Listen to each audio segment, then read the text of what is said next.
content over everything. I'm running out of battery.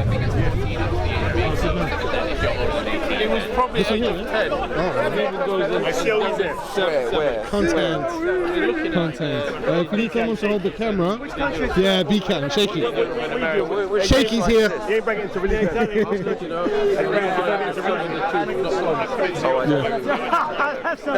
websites, guys, how you doing? I'm googling it. no, but these websites can be written by anyone in their attic. I don't, unless I know. We definitely agree. At least 100 years. No, it's 100. Like in the last 100 or even 200 years ago, someone was age of consent or age of sex, it's around 10. Where's your point? I think like maybe you can where's your point?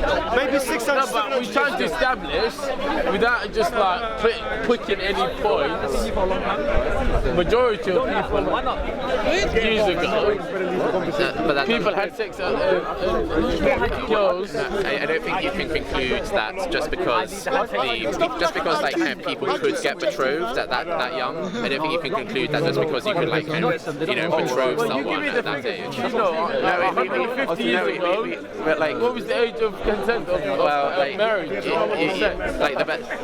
The best we could do is like kind of proxy indicators and things like that. I mean, if Give me a number. I'm asking you a direct question. Well, one relevant number is definitely the fact that 100 years ago, the average age, you can actually just to understand your simple English, are you saying it was the age of 16? The average age that people had their periods like 100 years ago was 16. 16. What was the average age of marriage? That's their menarche, their first period.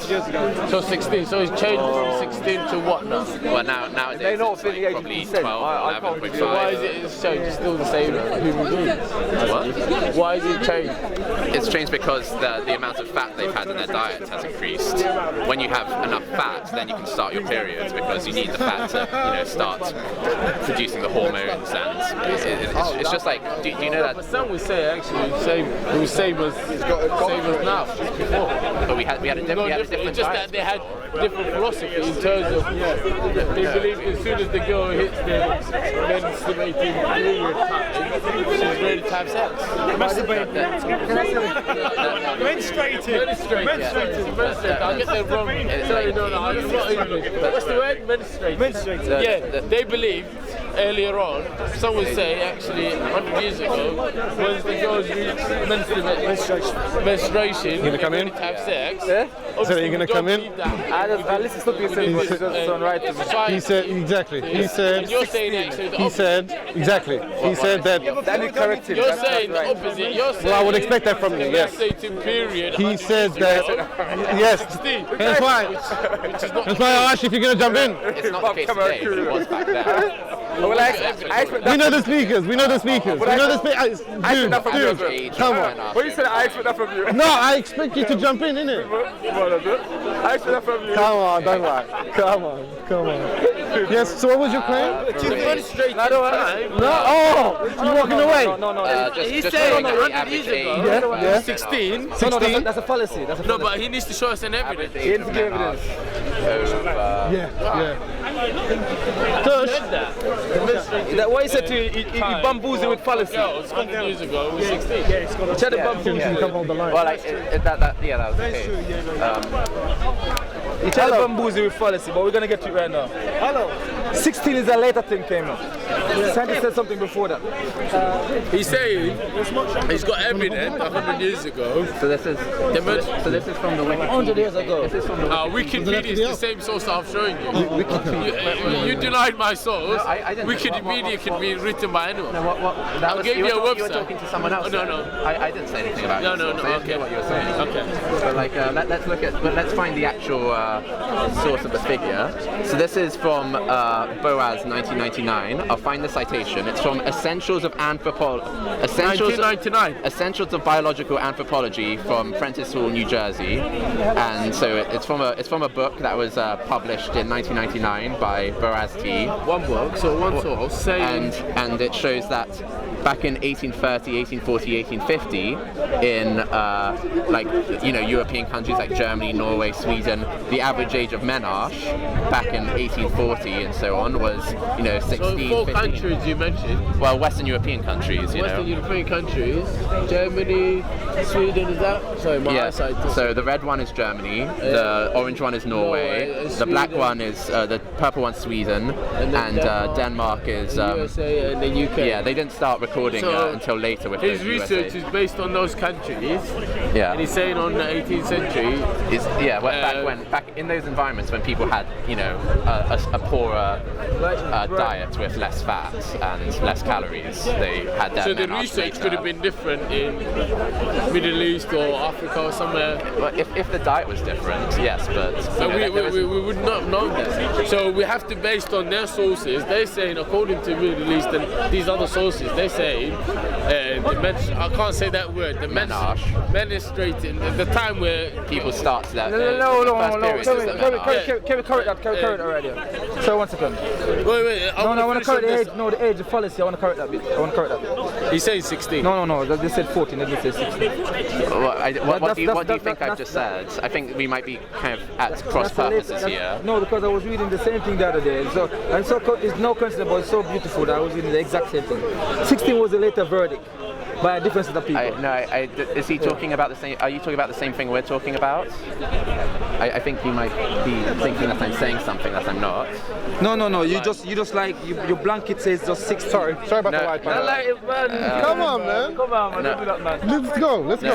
Come on. I hope you don't edit. I like a good debate. No, man. This is for content of everything. Statement is this for content of This is for man. This is shaky the average age that people had their menarche in Western Europe and North America is 16. Yeah, but a sharp fix. Yeah, but what you say, I'm saying you say it's in Europe when you show certain country in Europe. But this is different. This is a study done by Robert Preetinser from the Australian University, and it's covered like North America, England, and also Germany and many other European countries. And in what time period?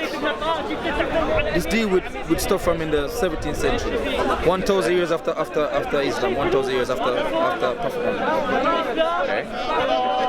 It says behind the inconsistency of these different laws was the lack of obvious age to incorporate into law. Although scientists in the plural sense and physicians had established that menstruation and puberty occurred on average around age 14 in Europe at this time. Different individuals experience it at different ages. A fluid situation at odds with the arbitrary line drawn by whatever age was incorporated into law. So then whenever fixed law say okay, in the age of consent, they always have problem with the fluid stuff, with the menstruation and stuff like that, because it's different. It fluctuates between. Yeah. So my problem is when you just put one sharp fix and say 16. That's what I have a problem with. Well, I wasn't saying that. But can you? I was making like a specific claim about kind of what the average age of menarche was. The average is lower than your one. 2 years lower than your one. So which one is correct then? Well, I know. I Because you got one research.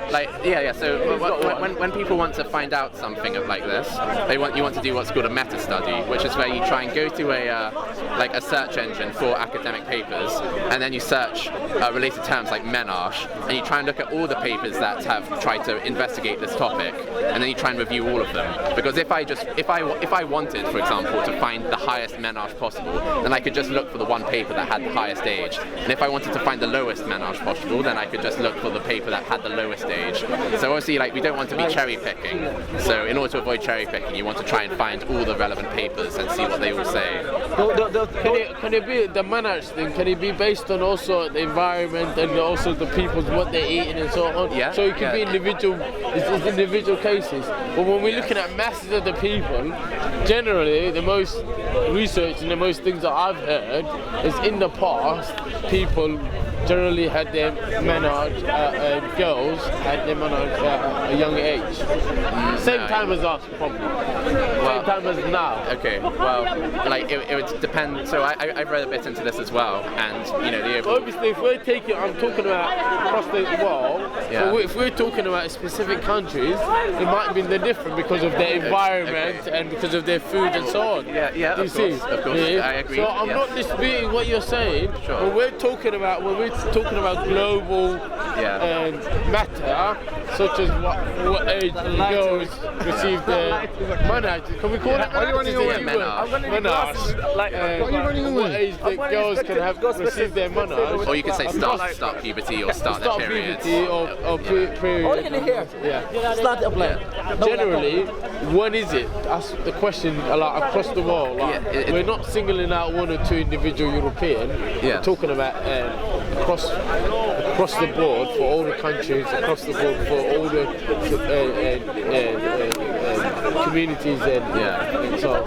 Yeah, and I think you get my point. Yeah, I get your point. And the answer is like it depends what the diet was in that society, and within that subset of society. Because obviously, if you're part of like the upper class and you get to eat like cheese every day, then your menage is you're probably going to have a diet comparable to someone growing up today. Whereas if you worked on in a field or something like that, and you didn't have like bundles and bundles of like high fat rich food to eat, then your menage would probably be more like 14 or 15 or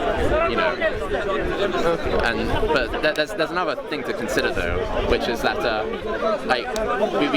if we're going to kind of bring it, I mean, you guys are probably interested because of like Aisha and the controversy there. Well, no, before you just go there, stop there. I want to stop you on this.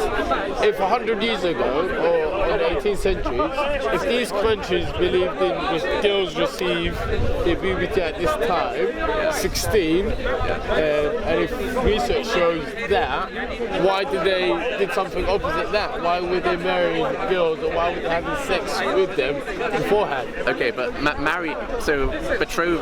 say like marrying someone off to someone or like betrothing someone doesn't necessarily entail that you'd start having sex with them at that time.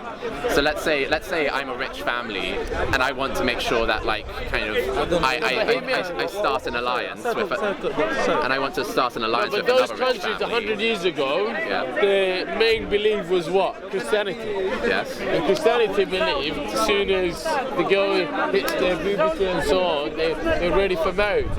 So no rational family or parents would give their daughters away if they weren't even ready for sex. Yeah, but you could like kind of promise someone or like so have can you someone see who my betrothed. arguments? I'm saying to you 100 years ago, Christian, European, those countries that you listed out, Sweden, Denmark, Norway, UK, USA, they're all Christian countries. And I'm guessing 100 years ago they were Christian. So they were giving their girls away, according to you, before they even were ready for sex. Right. Because you're saying 100 years ago, Before they were even ready, before they even received their, what is it? What's that word? Menage. Before they even received their menage, you're saying 100 years ago research shows it was 16 on average, yet these people were giving their daughters away for marriage and for sex. When I say marriage, I mean sexual relationship in a marriage. I see there's a contradiction. So there's two kind of answers to that. So the first of all is that just because the average age was 16, among the upper classes who had the better diet. 16, I don't get it. And the evidence. Can I say that? I did provide some evidence, so we just. Okay. No. But like I said to you, I'm just saying to you. We don't have to agree with these The scientists and physicians, in the plural sense, they say the average age is 14. Yes. That's one source that says that. I have another source that says something else. We need to do more. We need on this. The 16, and I have to say, regarding the 16, because it was a long article and I was reading, it was a case study. The 16 mentioned later on. So those who said 16, they actually contradict the scientists. And they said 16 because of different ulterior motive, different reason. Because they want the age to protect the woman, the age to go up so much. Because literally, in the 18th century, 1,000 years after Prophet Muhammad, after 7th century, 1,000 years, 17th century, they were literally having sex with 10 and 11-year-olds in Europe. But having sex. So don't beat around the bushes and put it up. No, but where's the evidence that they were necessarily having sex with 10, 11 Let me get to it now. We're gonna get to it right here. Okay, because I can agree that like you might be marrying a 10 or 11-year-old. It doesn't necessarily mean that you're having sexual intercourse. You know Sir Matthew Hale? Who's Matthew Hale? He's a British Jewish. You ever hear about the Hale Commission? My accent not so good. Hale, H-A-L-E Commission. Have you? No, I've not heard. Yes, yeah. They were literally having sex with them. That's what they were doing. I'm sure that kind of some of them would. I'm not sure if that was like what happened on average, or whether that was the norm, or whether that was like what happened to most people. Most men were having sex with them 10 and 11, and not only that, and with the younger age, it says, and the European and the men's they go for the younger age. Even to I've read texts saying up to the youngest 7. I'm gonna read. Let me read. Mainly it was 10, 9. Let me read. Let me read. Yeah. My brother, please be patient with me. Yeah, sure. I want to come here to read this out. Age of consent laws. Steve Robertson, University of Sydney, Australia. A teaching matter. Introduction. In Western law, the age of consent is the age at which an individual is treated as capable of consenting to sexual activity. Consequently, anyone who has sex with an underage individual, regardless of the circumstances, is guilty of crime. Narrowly concerned with sexual violence and with girls originally since the 19th century, the age of consent has occupied a central place in debates over the nature of childhood. 19th century is still debatable. Okay? So when people want to just draw one line about the nature of childhood, adolescence and adulthood, and been drawn into campaigns against prostitution and child marriage, struggles to achieve gender and sexual equality, and the response to teenage pregnancy. This module traces the shifting ways that the law has been defined, debated and deployed worldwide, and from the Middle Ages to the present. An age of consent statute first appeared in secular law in 1275 in England as part of the rape law. The statute Westminster 1 made it a misdemeanor to ravish a maiden within age, whether with or without her consent. The phrase within age was interpreted by jurist Sir Edward Coke as meaning the age of marriage, which at the time, in the 13th century at the time, the age of marriage was 12 years old. Okay. Yes. Hey. Okay. No, it's gonna get more interesting. Listen now. Yeah. That's the age for marriage, 12 years old. And what puzzles me now, look what's gonna happen now. Oh, they're gonna go lower from 12.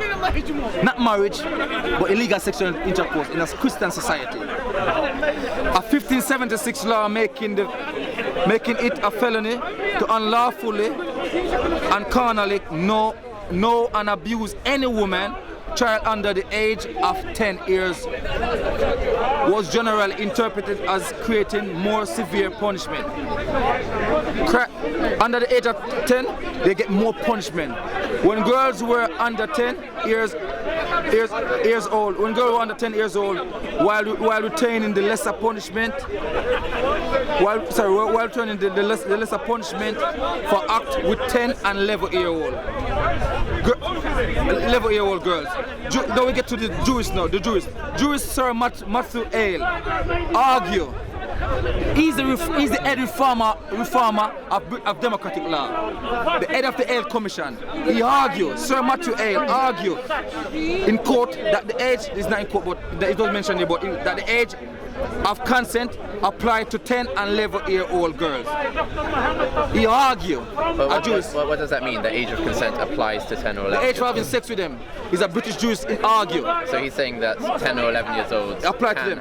Are you gonna get the context here? Okay. He's defending a man who married a woman within those age group, and there was a charge of rape charge against him and his wife. Okay. And that's also another problem in Britain as well, because of Sir Matthew Hale, they said it's impossible a man cannot rape his wife. They said when they're married, he owned her. That's the Christian doctrine. So Sir Material says no.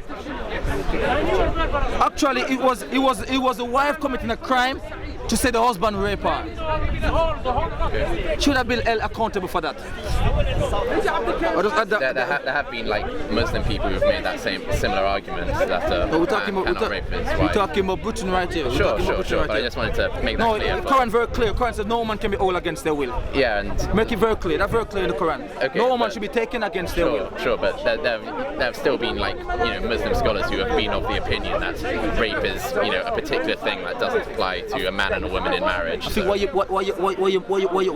you misunderstood right here, because Prophet Muhammad says in the hadith that even if the woman is in the kitchen cooking food and the husband call her, she should be attentive to him, to his needs. Okay. He make a statement encouraging the woman, but the woman is still making the consent to go to his need. If the woman says, no, I'm not going, the husband cannot force that woman. Okay. So it's an encouraging statement to the wife to attend to her husband's need. Yeah. That's different from what they were doing in Britain. When a husband rape a wife, the wife get the punch at the end of the stick for it. Sure. That's nonsense. It's good that you have that opinion, but there are other kind of Muslim kind of scholars who think differently. But I'm giving you reference that go back. They have to give me reference that go back to Prophet. I give you 2 references. The Quran says clear, no man should be all against their will. You should also give us a reference if you're making the claim. No man should be. I can show you Muslim scholars. The scholar is not higher than the Quran or the teacher Prophet Muhammad. Sure, but yeah, so that's but like this guy isn't representative of the Bible either. This is just a particular jurist who has come to the idea that this guy was studying to be a priest. And the guy I'm talking about is like the head of like some Muslim organization. No, but I'm saying this guy is a reformist of the law. He's the head of the commission. Okay. So but it's just like you said, like a scholar isn't higher than the scripture. So he isn't the Bible. Just like the person I'm talking about isn't the Quran. So there's a similar position. We can both find people who claim to represent the religion who say that there isn't such a thing as marital rape. So, I'm just saying in this prime, he born in the 17th century. So Material. In his time, that was the prime of the law. That was the law in the pluralistic sense. Yeah. Okay. In the pluralistic. When they bring it to the court, those cases, and they never used to look at those cases. Yeah. And in fact, the woman was held accountable most of those cases, if not all of them. Yeah. So when you talk about the court system that you have, the head that you're going to go for justice, where else are you going to go? What do you say? The court system in the UK at that time, that you should go for justice. Yeah. Gonna look at a woman, a wife that been raped and say, okay, then no, you get the punishment, or undermine the case. I don't want us to divert from So that was the law, because that was the vindicating system, and it was helping those women. No, it's the time of Prophet Muhammad. No, if I was going to rape a wife and go to Prophet Muhammad, the Quran verse would have come up, because Prophet Muhammad followed the Quran. Peace on him. Okay. Is that you cannot take a woman against her will. What was said in the hadith was an encouraging statement to the wife to be grateful and to attend to the husband need if the husband call her. Okay. But if she feasible and she available.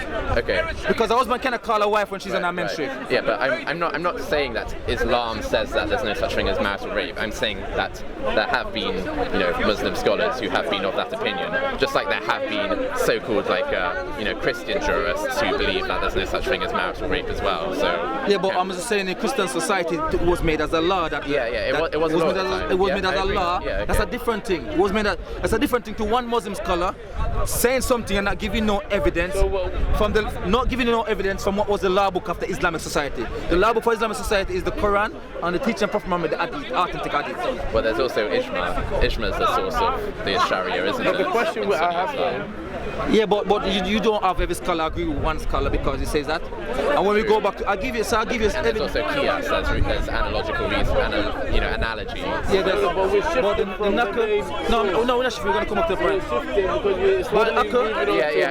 I just wanted to. No, we're not leaving because I was reading. Can I just one question? He mentioned his sources. Can you just, for the record, mention a source that says 16? I was reading this out. The source that says 16. Brother, I want to Yeah, I already showed it to you, man. The name or the website? Yeah, okay. Just because I can go home and then look into it. So this Remember, is I from... was proving the age that they were having sex with him. So... But we want to check his source. 18th century they were doing this. So your source is... The source is Boaz NT, published in 1999, Essentials of Biological Anthropology, published by Prentice Hall, New Jersey. That's the source of this graph that shows that the average age of menarche was in the teens, kind of 100 years ago, 150 years ago. Okay. And that's Cyclopedia? Huh? Is that Cyclopedia? No. So this website is Wikipedia, but the original source, the source of the citation is You see, this book even that I covered that as well. mentioned. But what I was saying to him, I'm aware that later on, a group of set of different people said the age of is 16. But I'm fully aware of what he's saying, it's inside it. But that's what I said to him, but for there was scientists and physicians was saying no, average age is 14. And there was like a conflict between them. Okay. It's all explained, I'm telling you. Yeah, I'll look into it. I'll give you this website. This is interesting to me. Sorry. Okay. So we was Sir Mathieu argued that the age of consent applied to 10 and 11-year-old girls. But most of England, North America, colonies adopted the younger age, meaning the 10-year-old. A small group of Italian and German states that introduced an age of consent. A small group of Italian and German states that introduced an age of consent in the 16th century also employed 12 years old. An underage girl did not have... Because of their society. It's a debatable thing, it's very debatable. Because of how they live their life, the food and the environment and so on. But I want to get to the lawmaker of Britain verdict. You see, for me, it's the lawmaker. The lawmaker is the one who make the law of the country. You see, the common people, they don't have no say real and truly. I want to get to what the lawmaker they're saying, what the Jews they're saying. In the 16th century, the laws were 10 in the UK. No, I'm not going to get for marriage, separate issue. Yeah, for marriage. They have law limit. They have age limit for separate issue. They have a physical assault. They have something separate. Okay. That's what I was reading. That's what I'm understanding. An underage girl did not have the physical did not have to physically did not have to physical struggle and resist the limit of her capacity in order to convince a court of her lack of consent to sexual act. As older female did, because that's why the age consent is to protect them in that way. As older female did. In other words, the age of consent made it easier to prosecute man, exactly what you said, man who sexually assault an underage girl. However, since the age of consent applied in all circumstances, the age of consent applied in all circumstances, physical, not only sexual assault, physical assault and other areas. Not just in physical assault, sorry, not just physical assault. The law also made it impossible for an underage female to consent. They make it impossible for underage female to consent to sexual activity. There was one exception. A man's act with his wife. We're talking about one exception, a man's act with his wife. To which rape law and hence the age of consent did not apply. In trial, juries in the plural sense were often unwilling to simply enforce the law. Rather than focusing strictly on age, they made judgment about whether the appearance and behavior of a girl fit their notion of child. Appearance and behavior of a wife who is raped. The appearance and behavior fit the notion that she's a child and a victim. It was not only that relying solely on age, this part, seemed arbitrary to them. It is not, listen, I have to repeat because I like to put emphasis on things, It was not upon age. It was not only that relying solely on age seems arbitrary to them, meaning the juries. At least until the end of the 19th century, age had limited salience. In other aspects of daily life, laws and regulations based on age were uncommon until the 19th century, and consequently, so was possession of proof of age, or even knowledge of precise date of birth. So this age, they don't even go by this age much, because they don't have no proof of identity. Until the end of the 19th century, these things come into play. Yes? Near the end of the 18th century, other European nations began to enact age of consent laws. Near the end of the 18th century, listen to this. The broad context of that change was the emergence of an enlightenment concept of childhood focus. This is a different era coming on now. Not appearance and behavior, not the scientists that mentioned okay they know, the average age of puberty and menstruation is 14 before, is a different group of people coming in now. So it's like a protest, a movement going on. The broad context for the change was the emergence of an enlightenment concept of childhood focus on development and growth.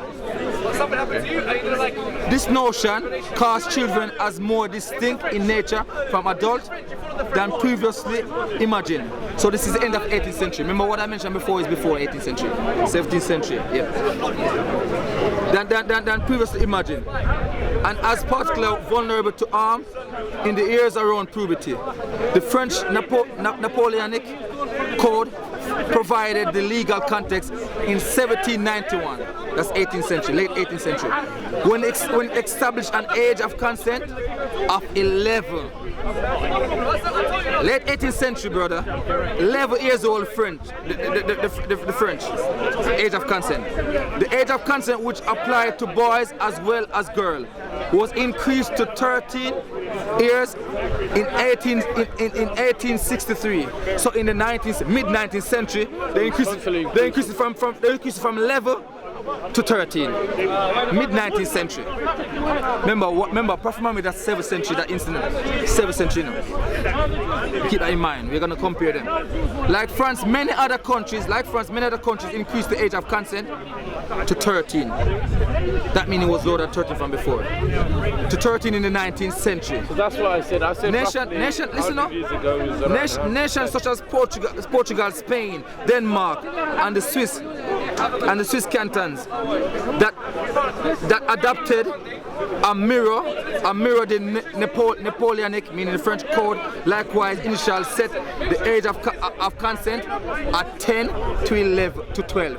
Denmark, who tried to ridicule Prophet, the age of consent in the 19th century, 10 to 12 year old. Yes? I've been looking forward to the UK. No, hold on. And then raise it to between 13 to 16 years in the second half of the 19th century. In 1875, quarter of the 19th century, listen on, in 1875, quarter of the 19th century, England raised the age of consent to 13 years old. From when? From what age? This is 3/4 of the 19th century. England, where we are standing today, raised the age to 13 years old. Remember, we're coming from 10 and 11. Yeah. Like Material was arguing that 10 and 11 is legal. An act of sexual intercourse with a girl younger than 13 was a felony. In the US, each state determined its own criminal law, so it varies. An age of consent ranged from 10 to 12 years of age. US laws did not change in the wake of England's shift. Okay. Nor did Anglo-American law apply to boys. Can I ask you a quick question? Can we come now? Let's research. Thank you so much. That's the research. Question time now, because we want to wrap it up. Because I've been waiting in this paper for evidence, because I believe that you said that you made a claim that it was the norm for most people to have sex with their new bride at 11 and 10 years old. And they said the man go for most of 10. You said that most people kind of started having sex with young girls at 10 or 11 years old. No, they said they prefer mostly the younger than they compare the 10 and 11, and they said the guy they mostly go for the younger one. That's what it says there. So the younger, between 10 and 11, which is the younger one? 10. So it's going to be said later, like that evidence is coming later in this paper, that most of the people in Western Europe It says right had behind it. sex at 10 or 11. No, it says that the guys. With the 10 or 11-year-olds. It said that the guys used to prefer the younger number between the 10 and 11. Okay. The European guy, the North American guy used to prefer the younger number. And that's still to come. And keep this in mind, the date. This is 17th century, 1,000 years after 7th century. Where Prophet Muhammad. Okay, so if you go back 7th century, and they're gonna say, well, okay, then a 9-year-old. Then 1,000 years after, you go 1 year up the notch in the pluralistic sense. But we never have no Muslim in UK today more than 9-year-old. So then we have to come to a junction and say, if he says wrong, then 1,000 years before a 9-year-old, and you say, well, okay, 17th century, a 10-year-old is okay for my forefathers. But we're not, in the pluralistic sense. We aren't kind of defending what happened in the 17th century. No. So maybe it was a norm, like what he says. We used to go by. Well, would you accept no. Like what the Jews. No. Let me remind him. To marry or let me remind him. Because I don't know how normal it was. Let me remind him that it was. I read this over and over again. Let me remind him. I don't know like what percent would actually Let engage in that. me remind him. Admit if that was the norm? Do you admit if that was the norm first? It's a different matter if you agree with the norm. No, but like, what do you mean by the norm? So like, say 50. Was there people doing that? Was there people doing that? Yeah, there were people doing it, but like, were they like, I know, was it like 1 in 100 people who did that? In the 17th century, this was a Christian society. Was it 10%? The numbers. They follow the Bible. At least they were part of the society. Yeah. Even Jesus. What was the same way that we have certain people. The people of the book. You see, but they work. Brother, I don't doubt. My point very simple. Okay. And I want to put something in the back of my mind. No, keep something in the back of my mind. You follow the Bible. If you follow the Bible, would you say a person righteous if you follow the Bible? Yeah. Well, if they follow it according to the Bible. What I'm talking about, this is a Christian ruling by Christian law. Okay. It's not British ruling by the Bible. Yeah, but it's like you saying ISIS aren't Muslim, so wait, brother, you digressing from with my all point. respect, brother, you're going different point. If they We're claim talking to be, about the consent of when someone can be married. Yeah. It's a good point you At made. that It's a good point you Well, made. in particular, like when sexual intercourse can occur. Yeah, sexual intercourse. We believe sexual intercourse can only occur in marriage. So sexual intercourse, what age can I'm just saying under Sharia law, what is there's only two options when you look at these things. When you read this thing, what is the age under Sharia law? When you read this thing, it's just two options. When you read this thing, for me, sincerity is it. People that don't have sincerity. If you want to say, well, look, 1,000 years before, one Muslim who's Prophet Muhammad, peace be upon him. Okay, we're going to go into that direction. Yeah, no. We're going to speak. We want to speak. Because that's the point that he was making. So if you want to go into that direction. No, but people. What my point is that I want to throw you with that one. And Yeah? I'm just it. Yeah. Okay. But when they speak, they don't cite dates. They speak and be dumb to mention date. So we have to keep the date. 7th century to 17th century in the pluralistic sense, your forefathers doing 10-year-old, 11-year-old. What's the point of, like, we're not saying that what our forefathers did Let's was not good. divert, gentlemen. Let's not But you're divert because that's a different thing now. today's reality, what your forefathers did. You Good see, point you a made. Portuguese guy might have the same disagreement with you because he's going to justify saying it's okay to have sex with 14-year-olds. Brother, listen to So even today, brother, he's not a Jew. Are you a Jewish today? Am I a jurist? Yeah. No. I want you to go and research the name Sir Matthew Hale. Okay. This man is the head of the Hale Commission. Baby, they don't know their forefather. Like, He's a reformist. These people who do shame your democracy. These are the foundation of your democratic law that you have today. so, Was he a prophet? Many feminists, they hate him. yeah. Because when we talk about it, so there's been protests and many movements to people get to places where we are today.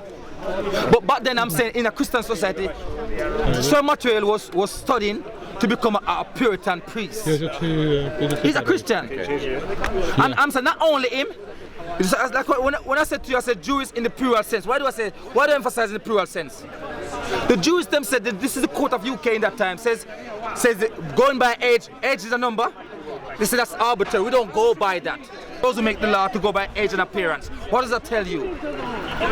It tells us that they weren't, they didn't really know what they were doing either. They so had are you a bad. saying you're more knowledgeable than the people of knowledge? The forefather, this is the foundation of your democracy. Definitely, like if I were to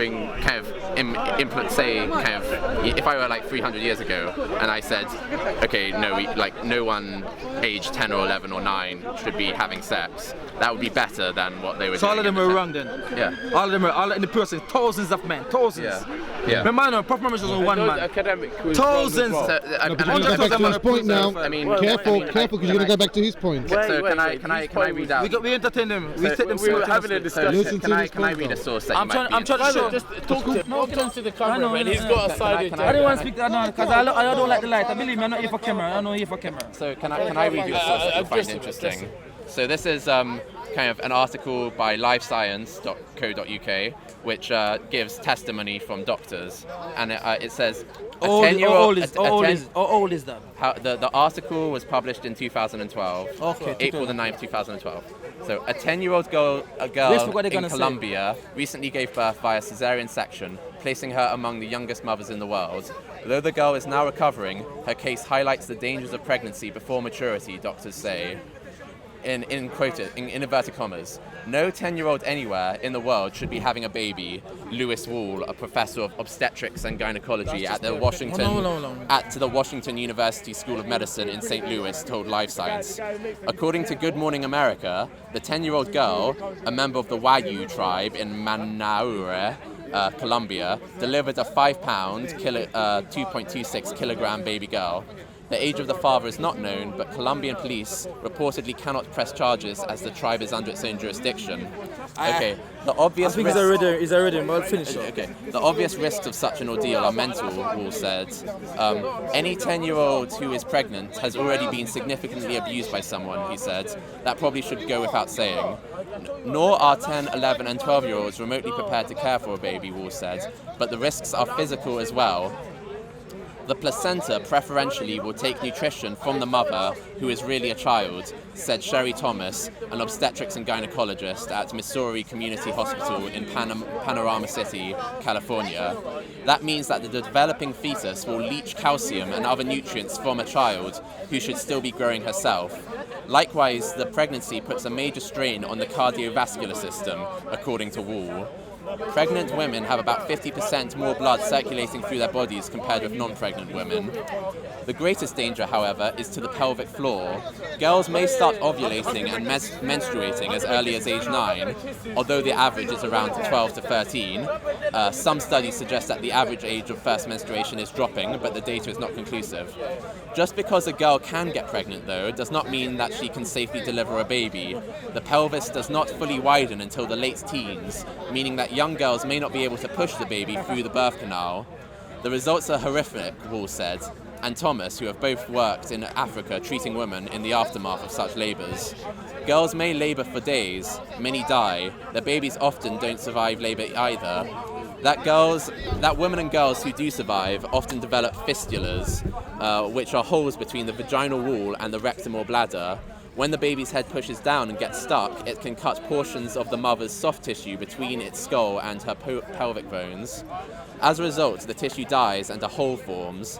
Feces and urine then leak through the hole and out of the vagina. Women and fistulas are often divorced and shunned. Women with fistulas are often divorced and shunned, and young girls are at higher risk.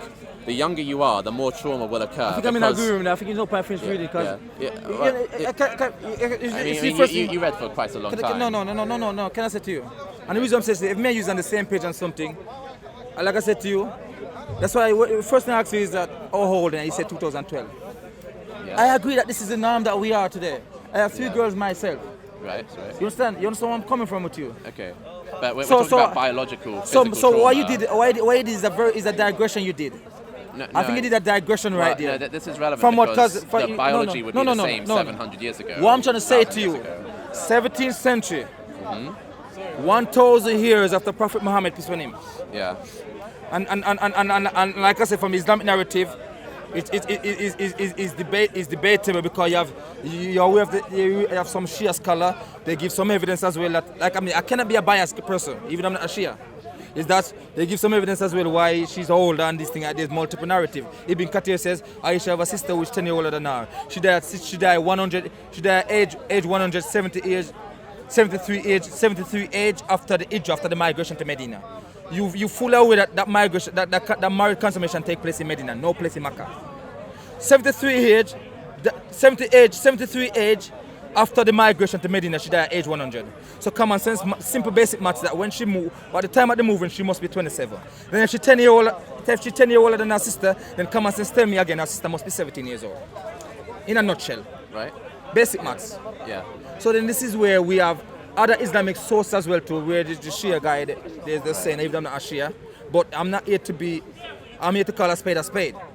So there's debate on Aisha age as well. Yeah, let me be very clear. Yeah, I agree. And sometimes people they come and they know very well, but no sincerity. They don't utter there's a debate. You know? Yeah, I agree that there's debates on Aisha's but age. anyway, I'm gonna be generous. So 7th century, you say the Prophet some. Are you bringing them in, my brother? What? You must stop. Yeah, please. Just one. So, if I'm I'm being generous now and giving you what the critics want to hear. So let's say, okay, then 7th century, you consummate a married a 9-year-old.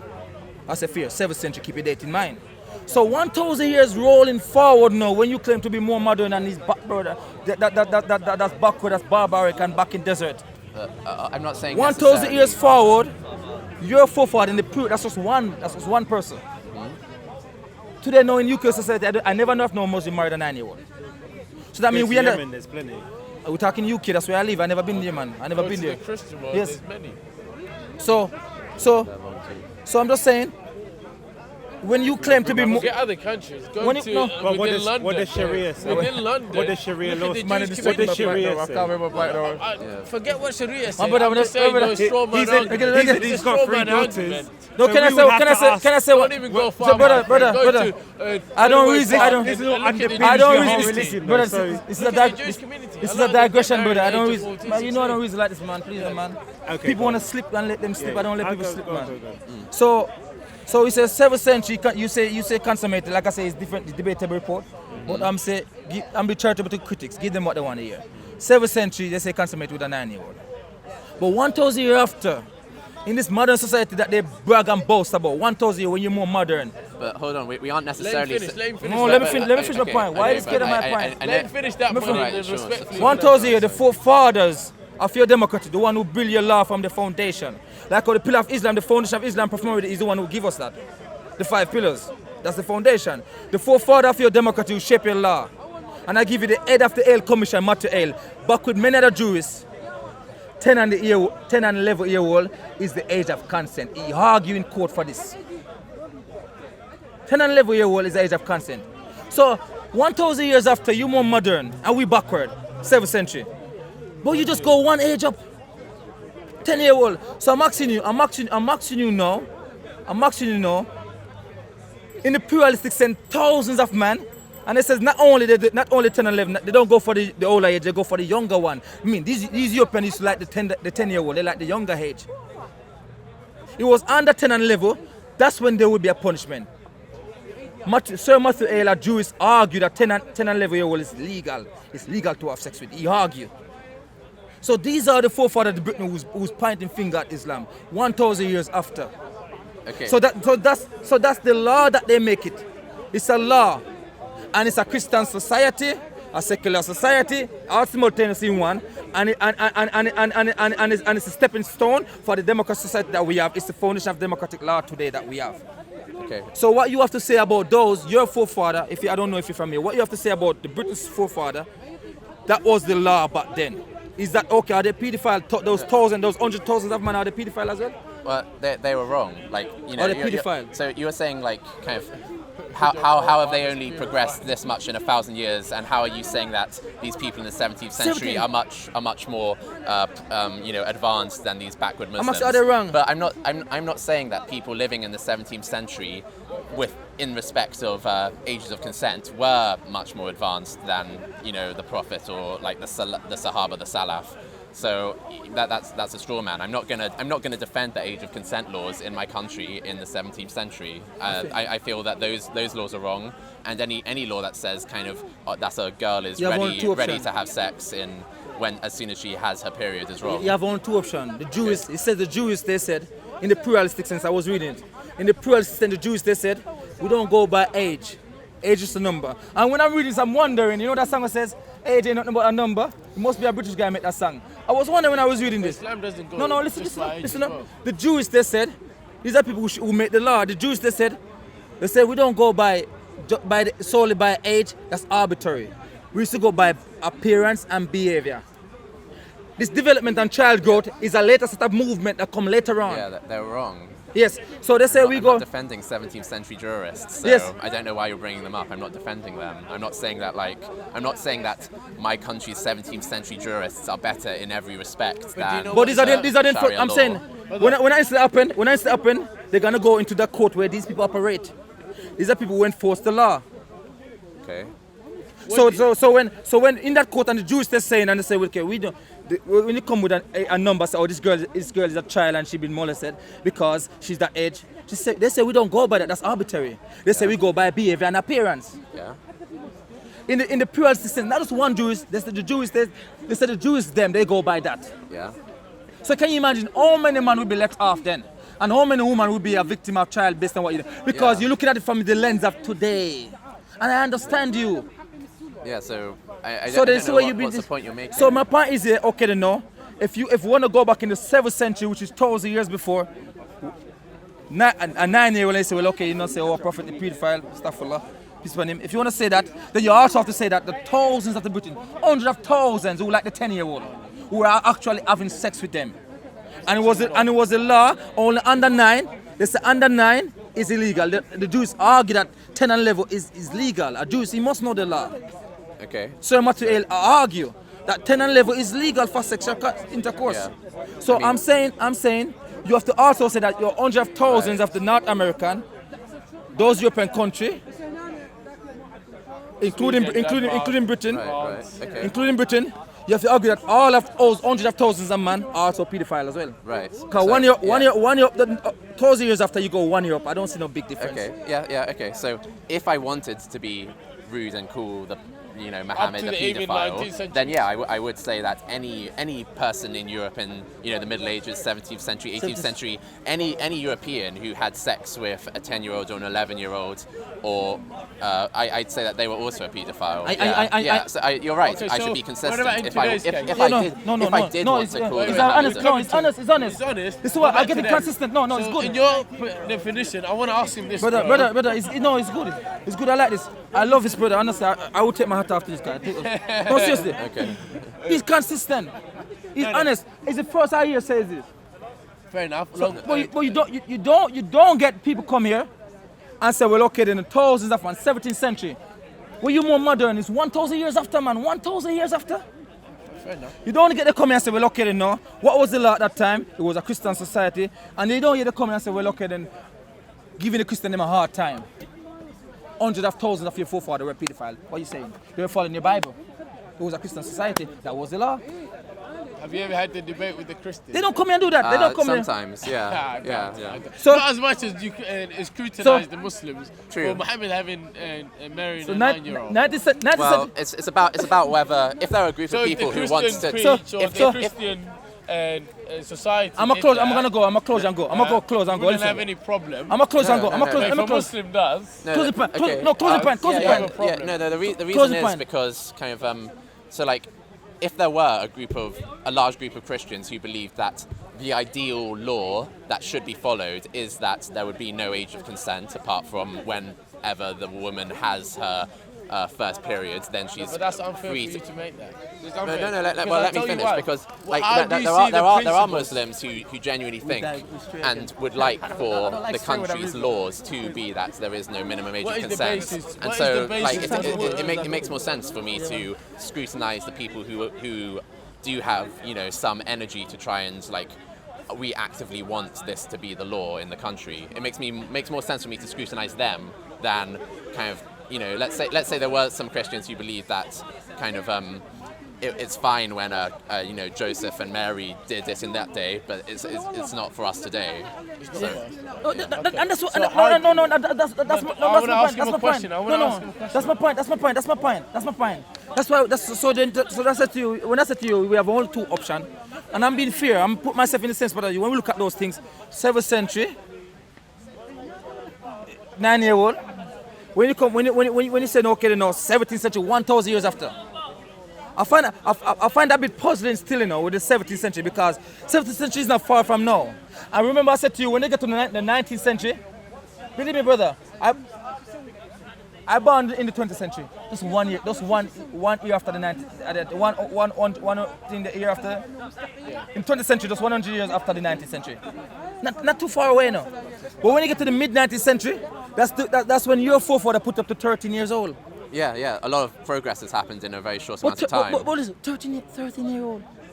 Yeah, I mean, even a 13-year-old, that's progress compared with a 9 or a 10-year-old. The amount of harm. A 13-year-old is still around. No, Still around though.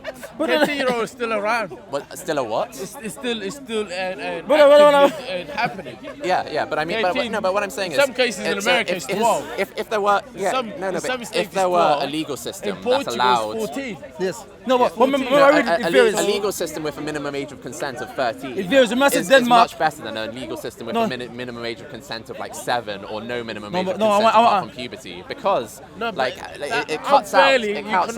But that's unfair. Islam isn't based on that though. Islam says when you're marrying a lady, a girl or a woman, sexually she has to be ready. Yes. Yeah? Mentally, and all of that. But that's a vague criteria. There's a whole lot more criteria than just the age. But that's kind of vague to say. I'm sorry. That doesn't have enough protection. No.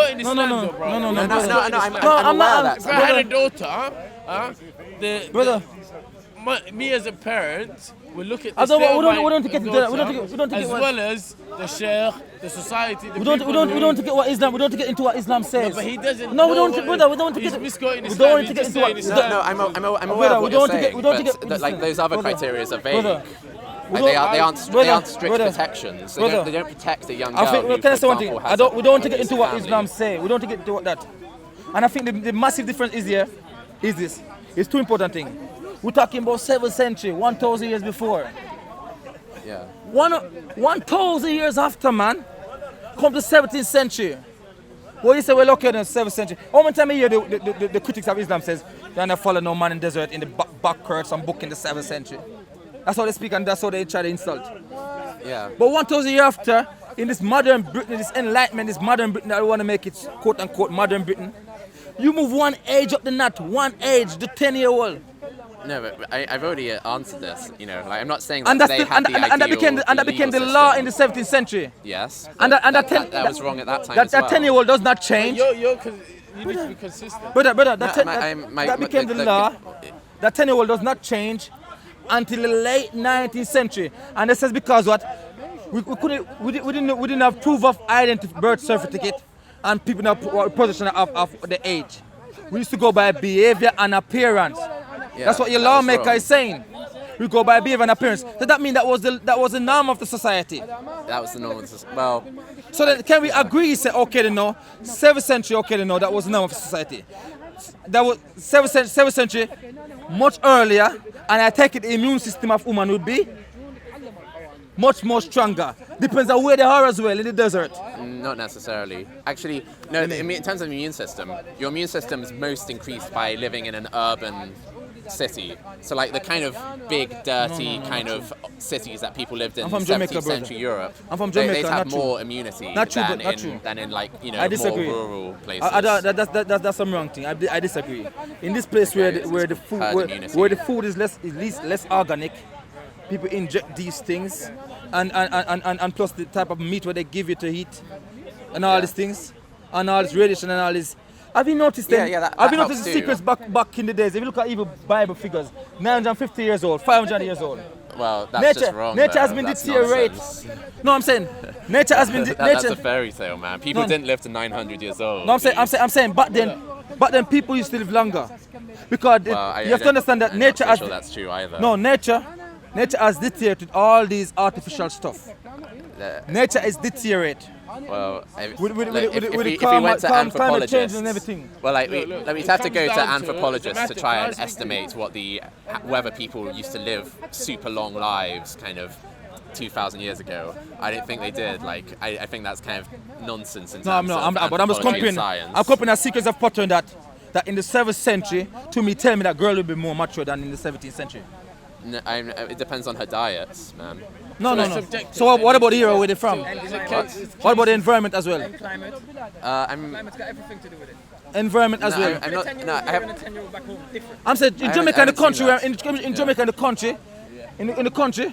Yeah. Believe me, their girl is more mature than the girl in here. Yeah, but Let me that might be also because Jamaicans have different genes than other people. So what about the food now? You say it's the food. So you're not consistent now. You're changing. No, I'm not. I'm saying food is a factor that matters a lot. Genes can also matter. I don't know whether they matter more than foods. So I said it's not one stuff. The environment, like the brother, right? Well, food have to do with it. I'm doubtful about whether whether the temperature of the environment makes people mature faster. I'm saying very doubtful about it's that. multiple of stuff. I'm not saying one stuff.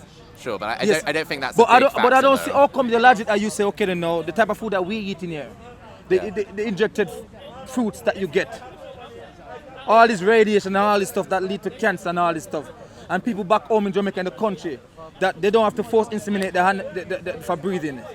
Natural, everything organic that we eat. Sure. I find it puzzling that the people here in all this fake society would have a stronger immune system. That make no sense to me. But no, I'm not. I wasn't comparing kind of Jamaicans today to Europeans living in London today. I'm giving a general example. I thought you were talking about kind of people living in the 7th century. You said that they had a stronger immune system than people living in the 17th But century. it's organic also than here. 7th century is proper. Didn't you say people in the 7th century had a stronger immune system than people in the 17th century in Europe? Isn't that what you said? No, I'm saying you said based on what we eat, and I said okay then no, the one who eat more organic, more natural, not all this fake artificial food that we eat in. So you live here. We've pivoted a little bit. We've changed from whether their immune system is You don't stronger mention food. to, You said food. No, but like I thought originally you were talking about the average age of menage, and food makes a big difference to that.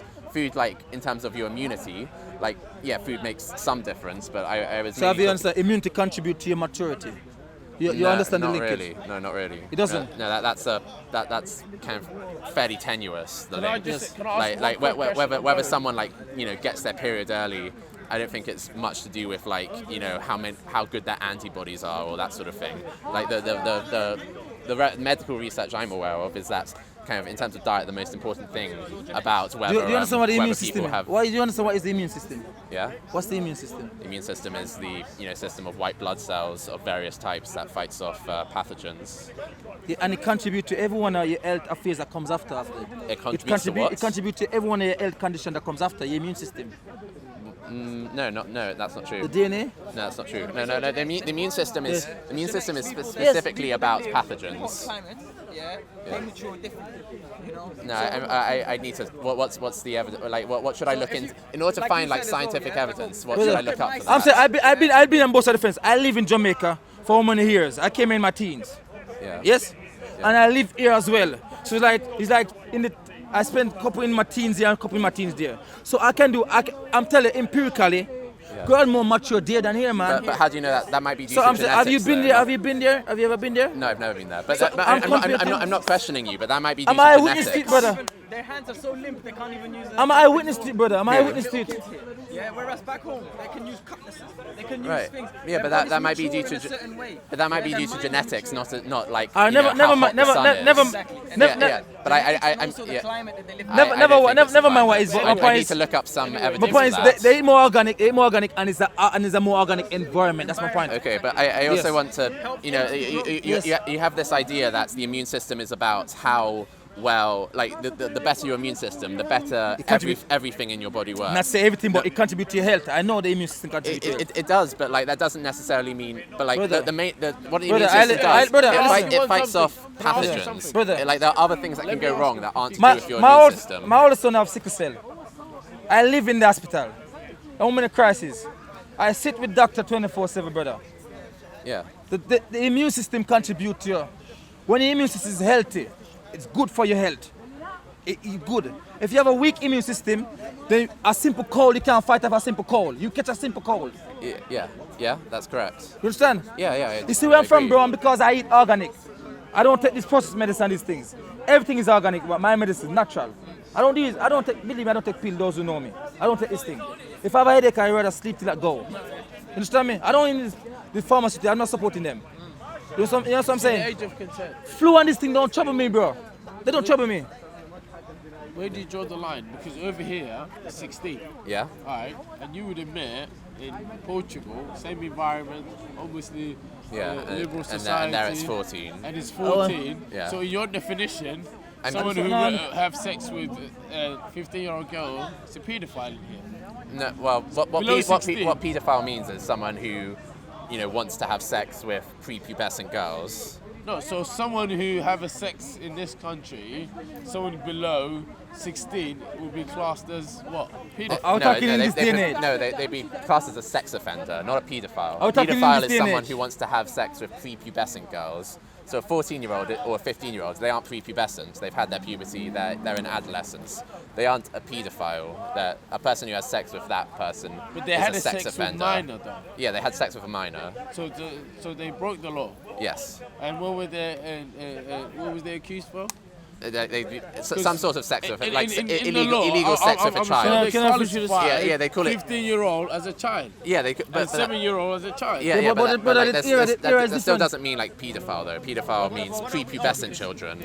I think. About in 2100 they changed the law. So how would Okay, you? then they call you are a pedophile. What? What about if in 2100 they change the changed law the again? Okay. Then they call you are No, a but it would pedophile. Then you'd have to change the meaning of paedophile because paedophile has an established meaning, which means someone who wants to have sex with prepubescent children. Can I say, Brent, So the next question is. Yes. I cannot say this close at the point. In But I wanna Portugal, add that's two- not the case. I wanna Yes, two yeah, simple yeah. points. Yeah. Even within here today, you have this problem. Yeah, and Because yeah. this still debatable. problem is debatable.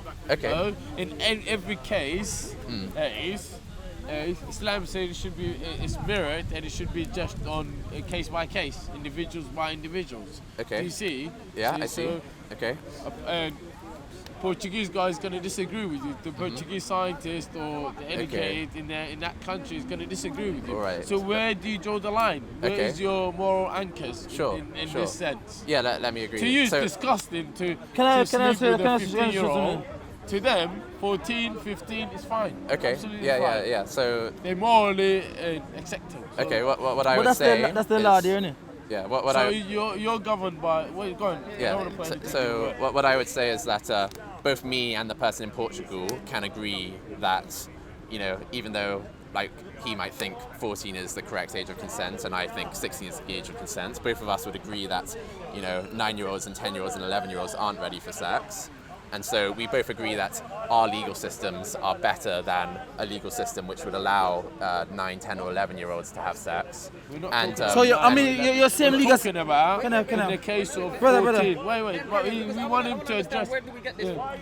yeah, I mean, it's and- not different and legal so- system in the legal system they're talking about. It's the same one in the 17th century. It just grow. Yeah, And it just changes. It's not different legal system. I've said several times So- that I think the legal system in the 17th century is wrong It's the too. same. It's the same It legal was system. wrong. Yeah, But you make it like it's a different one. The legal system, at least in terms of Like age you're of really consent trying a legal in system Europe, in the back The here. legal wrong. system that he mentioned the same one. is the same one in the case of Portugal.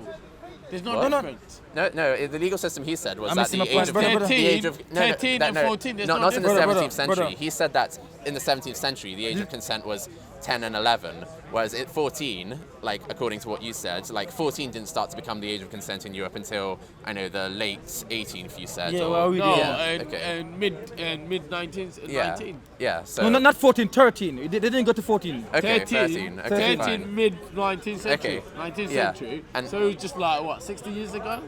Okay, no, mid 19th About century 20th is century, bro. 100s, And I'm 150 34. years ago.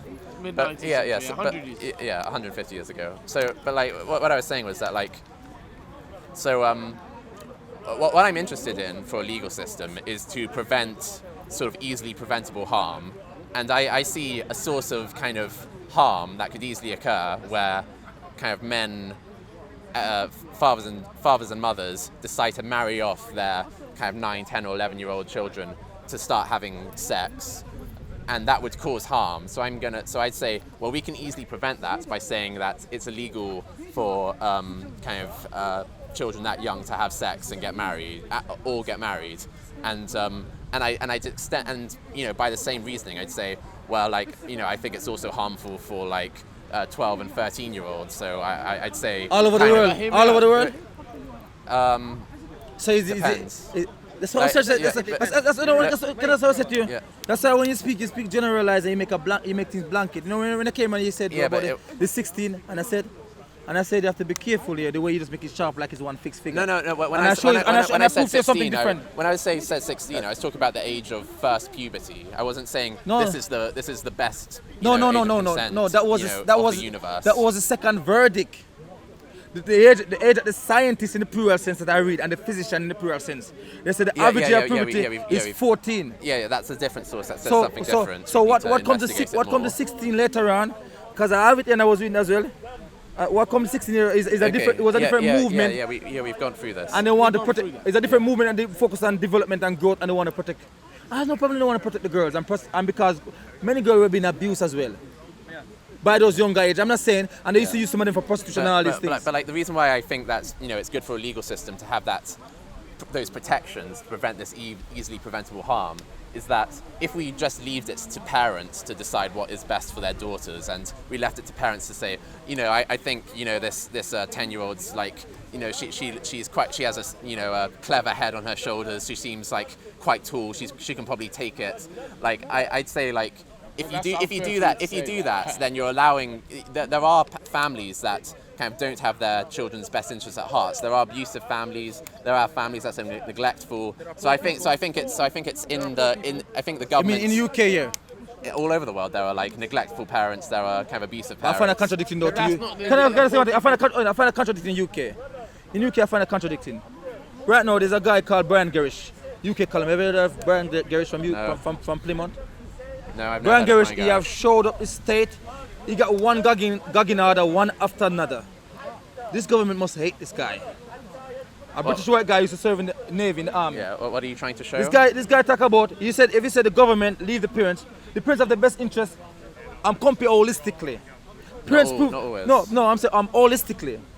I'm not talking you just pick one case. One case doesn't. If you pick two cases. Are interested Most, but we need to. Most are good parents, but we can't just like say, oh, it works for most. So this kind of like, I don't know, 1% of kids who will be abused.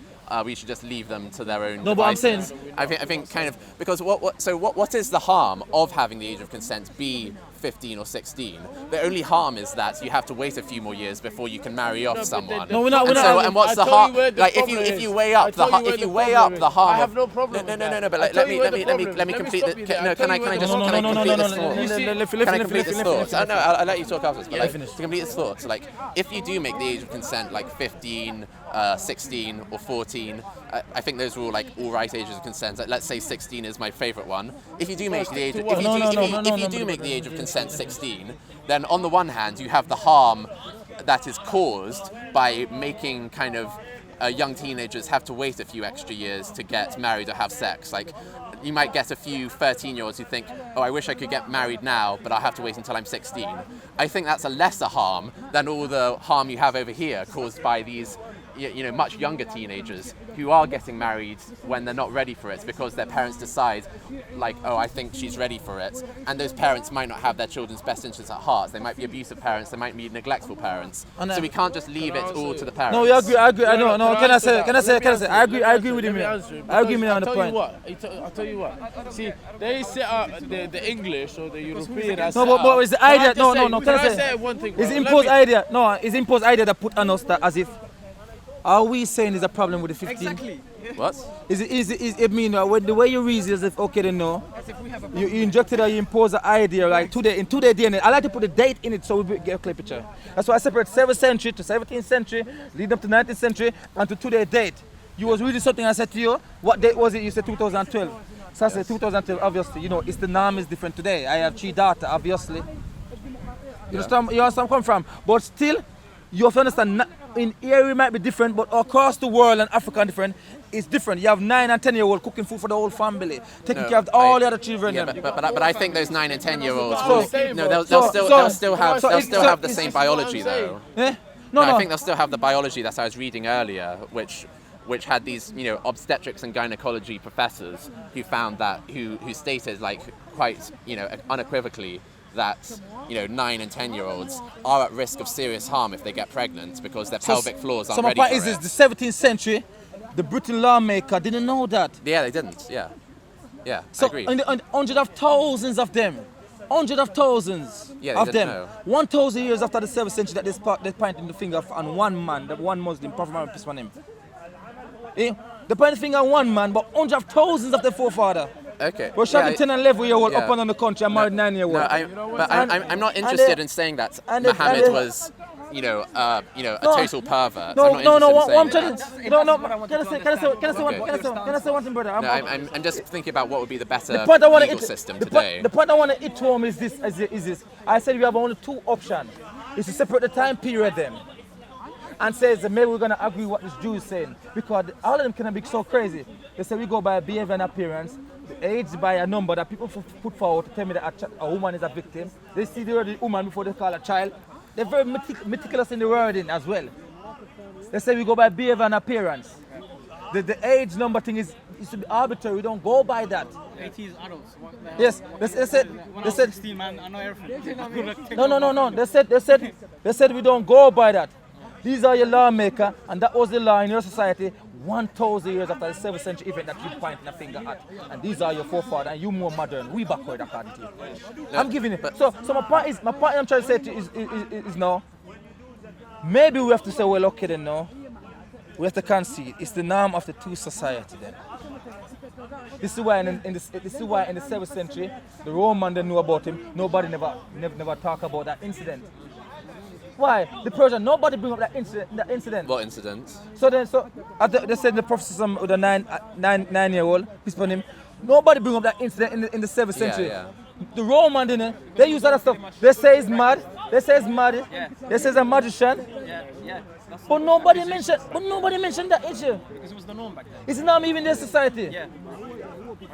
So I'm wondering in the 7th century, what age are you, at the 17th century Roman go to 10 and 11-year-old, I'm saying the 7th century, what age they used to go for? Okay. So do you It doesn't mean I'm intrigued now, I'm a researcher now. No, but this is why I wanted to understand your stance on this. Like I thought that you would come in with that type of jargon, the usual old stuff that people try. Yeah. So it says. So you're saying that I'm saying it's better to have it like this. Yeah. Because this Yeah, works I'm saying it's much right better. now. No, but are you saying they were wrong? Are you saying they were wrong? Are you saying they were wrong? He's not talking about In the 17th century, are you Yes. saying your forefathers were wrong? Yeah, my They forefathers were wrong. all of them were wrong. All of them Yeah. were crazy. Well, on this matter of like saying that 10-year-olds are ready to have sex, yes, they were definitely wrong. And Muhammad's wrong as well. Not saying it. They were actually doing it with them. I mean, that's the report I read it. You never actually got to the part where you made a claim earlier that kind of most Europeans kind of had married 11-year-olds and 10-year-olds. I never actually saw that evidence. You never got to that part of the report. So I'm unconvinced that was what most Europeans did. I feel like more often Europeans would get married at say 13. It says the men used to like the younger. Even for the Romans, used to go for the younger. Expectancy was different. Which man? They lived up to 40. They said most of them used to go for the younger number. So some people would know a time. How long did they live? And anyone having sex with 10-year-olds is wrong. Doesn't matter where they're from, what they're up to. Whatever time it was. If you're a man in your 20s, 30s... Wait. You can't say that. Because I can, I just did. I'm just going to why? Yeah? For the reason of what if your life expectancy is 30 years? What? So if I'm 25 years old... So you're going to have children, at like around 25. And then you've got only 5 years to We won't raise reason a 5-year-old. brother, listen, man. The 5-year-old is left. Brother, you don't listen, no. Do you understand what I'm saying? If you're gonna reason for your own, if you're gonna go off your own reason, his reason. So you have to go. I'm not bashing. I'm not saying nothing personal. Some guy maybe. It's fundamental. Anybody, a man having sexual relations with anybody under the age of at least 15 is disgusting. It's wrong. When you're talking about, So you see what he says. talking about 10 years old, 17th century. that's disgusting. 17th century. Whatever century. 3 centuries back, he just bashed hundreds of thousands of his forefathers. Yeah. All these Jews, Kings and all these queens. lawmakers. Yeah, wrong. You understand? Yeah. wrong. 17th century. But those forefathers saying, okay, we go by behavior and appearance. That's the norm that they go by. They say, look here, with no one. So that was then. This is now. They say we couldn't even tell the age of these. We couldn't tell the age of people. Life expectancy. We didn't even know the age of girls. They say we don't have no birth certificate, no proof of possession of age. We didn't have these things. So he's coming with this person coming with a 21st century mindset of understanding things. I'm gonna put it back there. And if they were coming from the 7th century with that mindset, I want to put it with certain stuff. Yes. So there's certain thing, a certain norm, it changes. Yeah, over time. Depends on the nature of environment, the climate. Yes. Certain thing changes. No, I think some behaviours are always harmful, though. Biologically. Biologically, I show you. You give me a different age, and it depends on who's speaking. They're conflicting amongst themselves. And I said the scientists and the physician says, okay, they know the menstruation and puberty is average age is 14. For it to say average age is 14, that means majority were 14. Yeah. That's how the survey done. For it to say the average age is 14, then when the survey done, the majority come up at 14. So all these scientists and the pluralists and physicians is... So we're talking about reality, we're talking about crazy. now, yeah? Is it? We're not talking about now. I'm just... No, my point... No. Whatever happened in the past has a present meaning. No, my point I'm trying to say to you, but the thing is here, is the critics always go back in the past. Yeah. And they go back in the past, they don't give date. They don't mention date. Because my point is, when they mention 7th century event, I say, put the date on it. Maybe it's the norm of society. So when you say, okay, then why don't you mention 17th century? That people who look like you, who follow in your way of life, the foundation for your democracy. Well, clearly there's quite a different way of life in several important ways. One of them being that they thought it was okay to marry and have sex with 10 and 11-year-olds. We, like every one of us kind of living in this society, or nearly everyone, thinks that that's definitely wrong.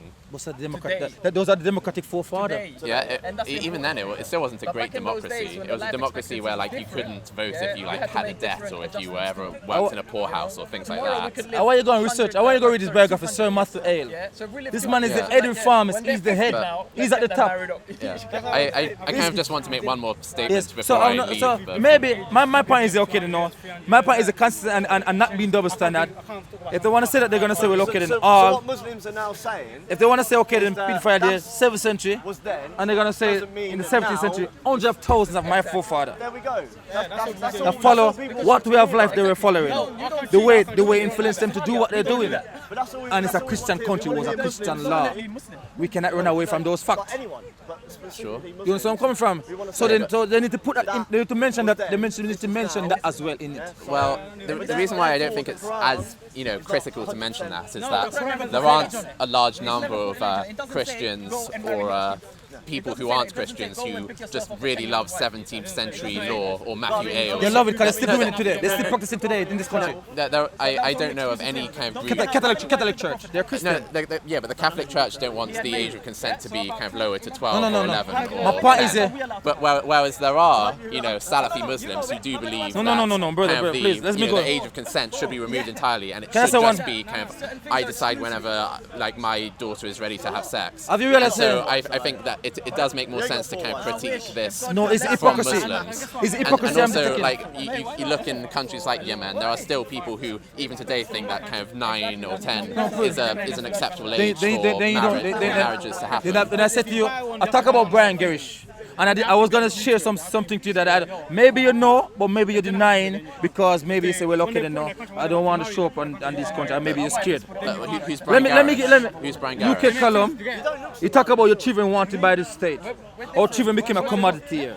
Let me give you some figure. Over 300,000 children go missing from the care home in UK. Yeah, our care home's wrong. Yeah, Over it's 300. It's a bad system. Yeah, children get paid in care home to sleep with the staff. Yeah.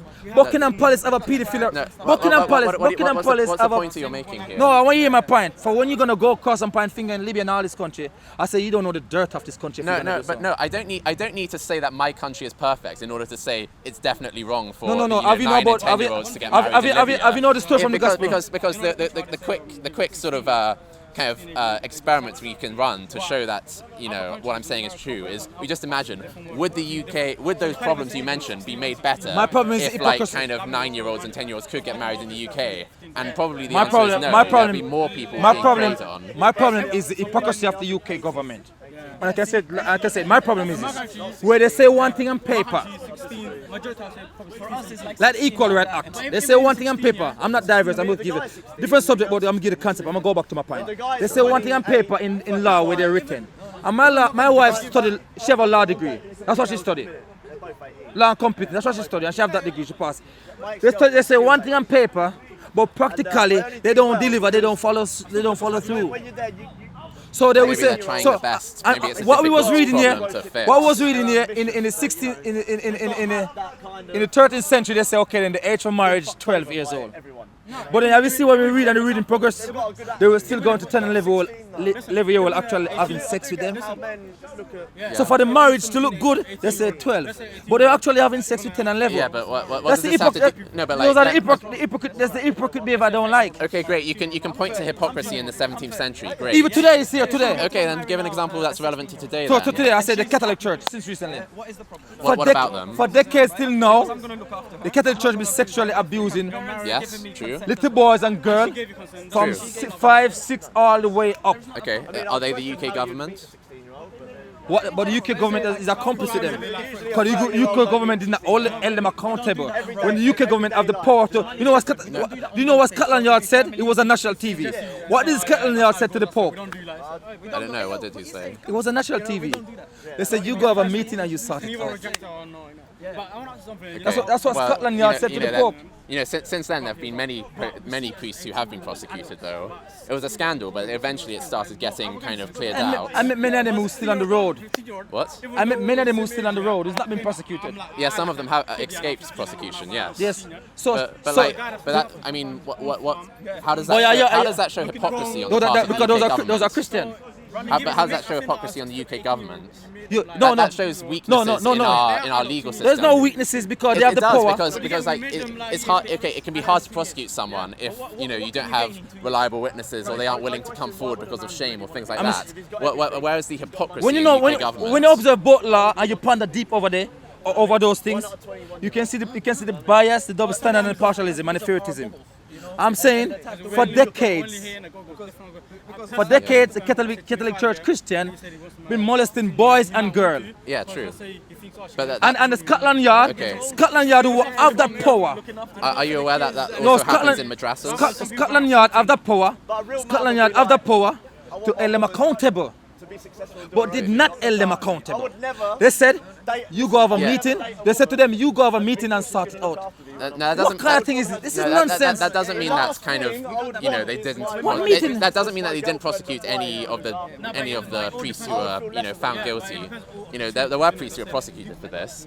Some of them managed to escape prosecution because, it was so long ago that there weren't any reliable witnesses or things like that. Fair enough. It was like a failing on the part of our legal system. But that's the fact that also happens in madrasas. Like, how can you say that that's an example of the British? Are you gonna compare the Catholic to all right? If I agree with you, conquer this approach.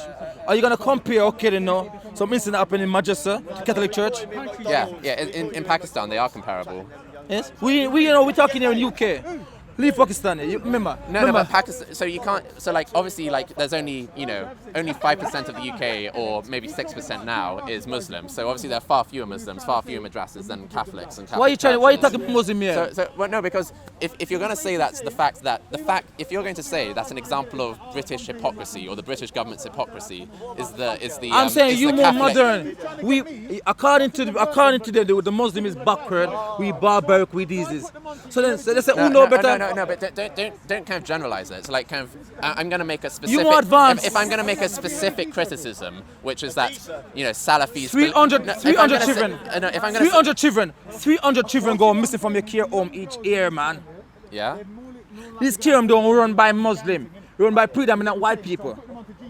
Okay. British white, it run by predominant British white. 300 children go missing from your child abuse happens in every country. No, we're talking about here where we are. True. Okay, we're talking about here. But you can't say that this is an example of hypocrisy. I'm asking, if it happens in every country. I'm helping you to think, but you're not being patient.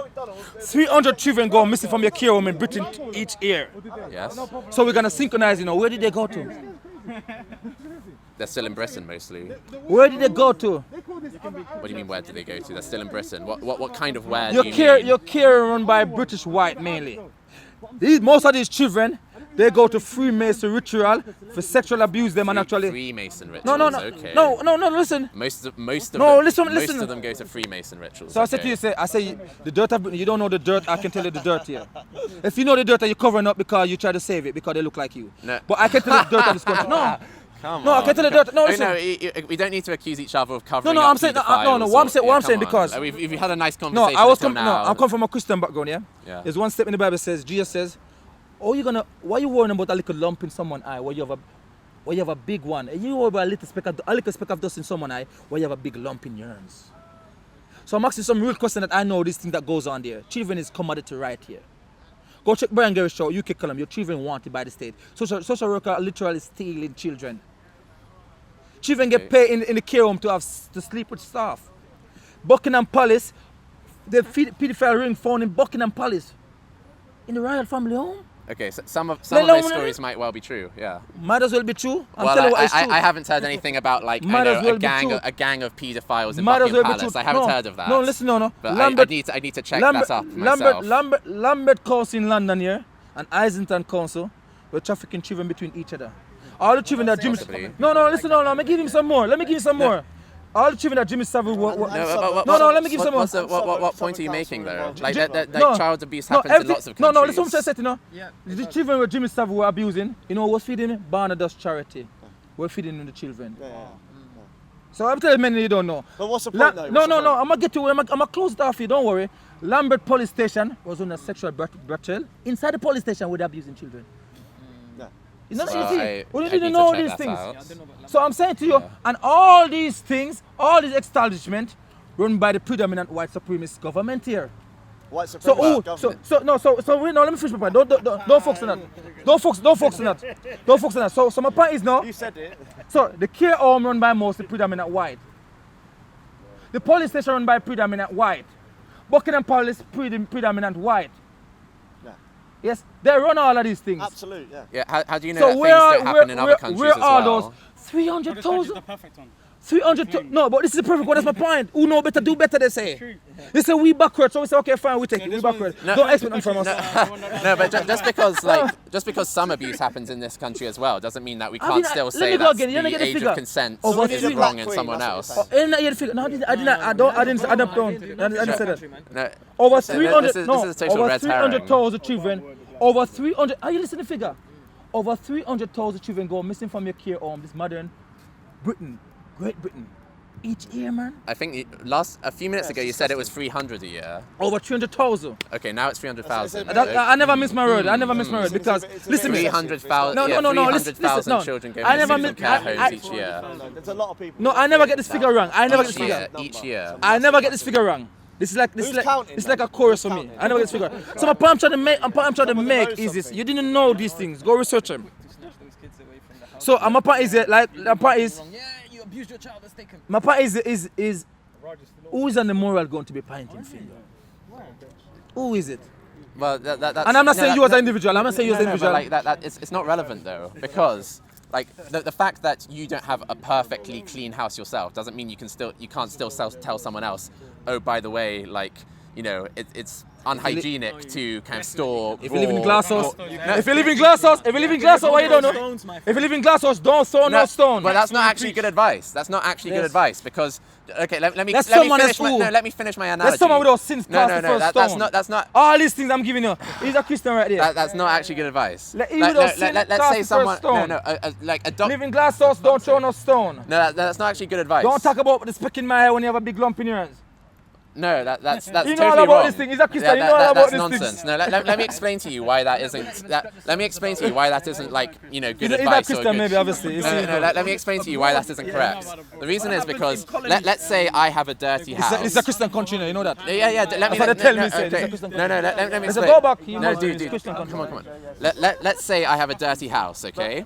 And you're my neighbor, and I see that in your fridge you're storing raw meat above cooked meat.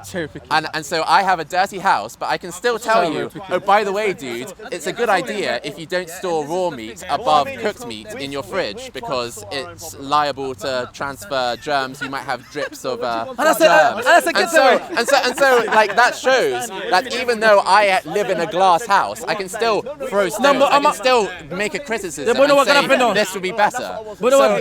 So that just shows that what you've just said is wrong. And that's what I'm saying. But know what's gonna happen though? I'm gonna throw like a bigger stone. I'm gonna say, get away from me. You got dead rat all over your room. Okay, all over your place.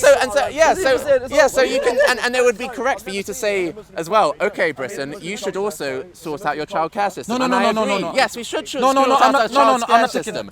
Just because both of us have problems doesn't mean we can't give each other advice to fix those problems and point out, oh, this is a problem. You're saying no one should make any criticism until they have a perfectly clean, solid house. I'm not saying that there's two problems I don't have. Is that they don't simultaneously say, okay, now you this and I'm that. They don't point out their fault. That's what I'm talking about. And also the writing in Constitution that they do not follow practically. No, we're collective. Look, yeah. The writing in Constitution, the writing in paper in law that they don't follow. And that's gonna be the good people. And that's what they don't walk the talk. Okay. And I give you an example of the Equal Right Act, where everyone should be treated equally based on, no one should be treated unfairly based on the religion, based on the race and the religion and all these things. But you look around in the public sector jobs. 68% of the school leavers, they BAME, Black and Asian minority ethnicity, says they do a survey, they do a poll. Out of all the people, the British students that go to university, we're not talking the one that come from abroad and study. They exempt, they're out of it. All the British students that go to university and pass the bar actually achieve something from university. The Black and the Asian make up 60%. The counterpart, the white Caucasian make up the 30%. But still, when they get to the human resource of hiring for the public sector job, the Black and the Asian that pass the bar with 60% higher figure, they least likely to be higher than the 30% counterpart. But you understand? So then that's not reflecting the Equal Right Act. What I want to see in this country, if Britain want to prove itself not to be racist and not to be fair to them, is you have a stagnant number in every public sector job, where we only have 25% space reserved for a white race, 25% space reserved for a black race, 25% reserved. No, listen, no. For Asian space and another 25%. To me, I say, well, you know what? Thumbs up. But that's equal outcomes, not necessarily, that wouldn't involve equal opportunities. Yeah, but that's what the Equal Act says. Equal Act says they should have equal opportunity. Yeah, and so it's good that we're striving for that goal. We haven't achieved it. So what's stopping you? What's stopping you? Lots of things. So why there's 90%? No, part of it will be flat out racism. Another part of it will be simply that people from certain backgrounds are less likely to apply for certain jobs. Yes. No. Because the stigma and the demotivation doesn't mean they're not qualified. Yeah, but let's say there are a bunch of black people who think kind of that's a job for white people. No. I wouldn't get in, and so they don't even bother applying. No. So that It's the racism and the rejection they face it. By experience they face it. Yeah, that'll account for some of it. It's every time if I beg you, we'll keep on begging you. 99 times I say no, I'm not giving it. Go away. I might not beg it 100 times. You know it goes already. My spirit has been done for. Yeah. Trodden. Yeah. So this is what happened. So it happened from an empirical junction where they actually face it. I will give you an example. My children in Manchester go to school now. In Manchester, four of them. The school they go to is in Mosside. In Mosside is a predominant like Black, Somalian and Asian community. If you look in the school, 90% of children coming out, they're Muslim. Somalian, Asian, 90%. Yes? And I'm not being racist, but I'm not saying what's the fact of this, or what's the figure. I'm saying, because my children go to school, I know the figure. Yeah, sure, nothing wrong with saying figures.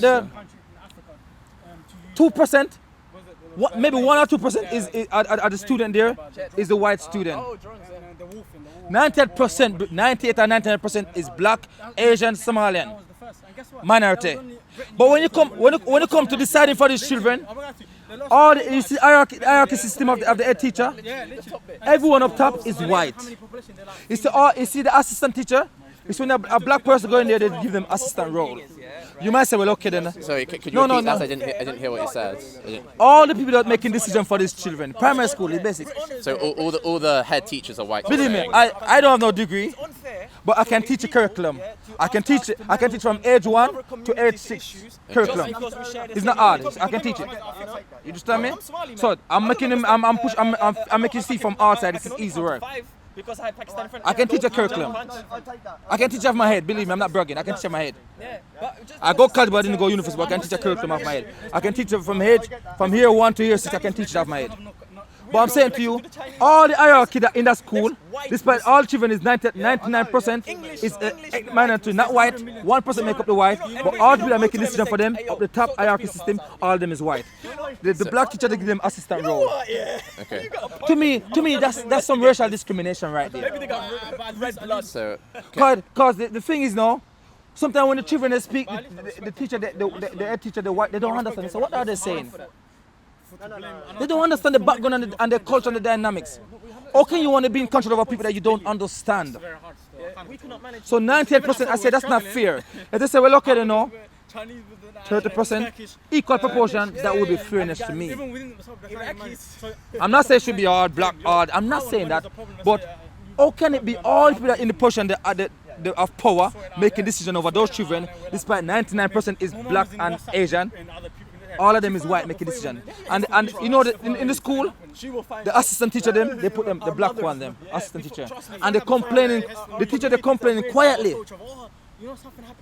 They complain, I see they're gonna see it right now, hope they see it. They're complaining quietly. There's kids, they don't want to lose their job, they're complaining, they don't like the system. Teacher been there for 20 years. And you have no system where you can promote them.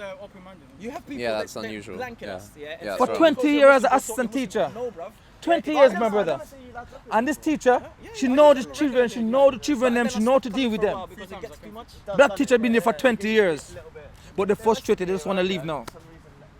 Seriously? So this is it. So I said on the paper they have it unequal right, actually read it, but they don't, practically they don't display it. Okay, but and that's the problem. I don't understand this place. It's better that law is in place than if the law was removed, it would be worse, right? But it should be in place practically. It would be better if it was applied fully, yeah. But you know, like it's still accomplishing some good, even though it's not like 100% effective. It's like of limited. It has limited effectiveness, but the effect it does have is positive. Right? So we're multicultural. Look here. Yeah. You see, have you seen the different diversity right here now? Yeah. So it should, your public sector job to reflect the. Yes. Your public sector should. Yes. Your public sector job to reflect the multicultural. Yeah. Believe me, you will see people get along better because people think like, okay, we have been dealing with fairness. But there are examples though of people of different backgrounds simply wanting to do different jobs. Like for an example is in America, for example, Yemeni people are something like 30 times more likely to own grocers, and like people from Gujarat are many times more likely to own hotels. You think it's coincidence? No. The reason is because when those people first arrive, but by chance they happen to find a niche of a particular job because they've just arrived, they don't have many resources, so they'll take whatever job they can get, and they'll happen to be in a particular sector, and then they'll pass on that knowledge to their children, and their children will think, well, I can definitely I've got a good solid future working like managing a hotel or managing this grocery store. And so it's just like this passed on knowledge that is a positive feedback basically. And so it's not because like the hotel sector kind of favors Gujarati people in America. It's just like a positive feedback that happens when immigration occurs. Yeah, public sector is different. I'm talking about the public sector. Yeah, public sector is probably different. I'm talking about the public sector. Who get their salary from the people tax money. Mm-hmm. So it's not fair for say, well, okay, then I can take the black man tax, I can take the Asian man tax. I love it. Asian man, they're paying big tax because they have lots of business. I can take the tax, I can take the money, but then they don't have no lobbying power. I'm saying it should be reserved. When it reserved and a black person know, so well, you know what, in the police force, 25% space is there for me already. Then that person will strive, they will compete. And I'm saying even right now, we have enough qualified black brothers that can fill up that 25% space. Yeah. Because if you tell me that's what they do in Singapore. If you tell me that 68% are the graduate from university, not talking the foreigner that come here to study, those who born here, 68 percentage, they pass the bar. Compared to 30% have been doing well from the white Caucasian counterpart. 60% of Asian and black, they pass the bar because you know from the background they can't play with the money, they can't play with their parents. You know, their parents say, you know, I'm spending money, you need to go get the education. They will get the behind slap up. That's the black.